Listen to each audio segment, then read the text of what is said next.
नमस्कार बाळमित्रांनो, तुमचे स्वागत आहे। आज मी तुम्हाला एक गोष्ट सांगणार आहे। तिचे नाव आहे हुशार कबूतर। फार पूर्वी एका घनदाट जंगलात कबुतरांचा थवा राहत होता।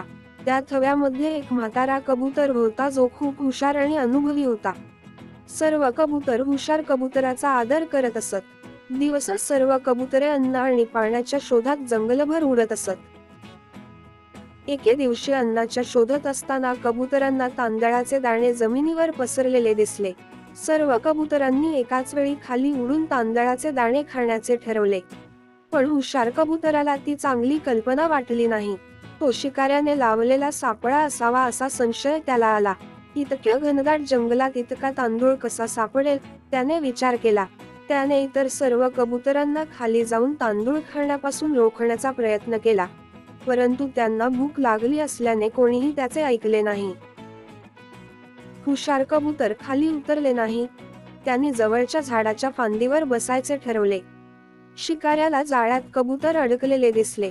अरे, इतके कबुतरे, मी त्यांना पिंजऱ्यात घालून बाजारात विकेन, तो हसला आणि त्याच्या जाळ्यात अडकलेल्या कबुतरांकडे धावला। हुशार कबुतराने शिकाऱ्याला कबुतरांकडे येताना पाहिला। सर्व कबूतर आपापल्या दिशेने जाळे ओढून स्वतःला जाळ्यातून मुक्त करण्याचा आटोकाट प्रयत्न करत होते। आता काय करायचं? कितीही प्रयत्न केला तरी या जाळ्यातून सुटका होत नाही। ते ओरडले, कृपया आम्हाला वाचवा। त्यांनी हुशार कबुतराला विनवणी केली, स्वतःच्या दिशेने जाळे ओढणे थांबवा। त्याऐवजी एकत्र उडण्याचा प्रयत्न करा आणि जाळे सोबत घेऊन जा, त्याने सल्ला दिला। सर्व कबुतरांनी सांगितल्याप्रमाणे केले। त्यांनी पंख फडफडायला सुरुवात केली आणि काही वेळातच ते जाळ्यासोबत ते उडू लागले।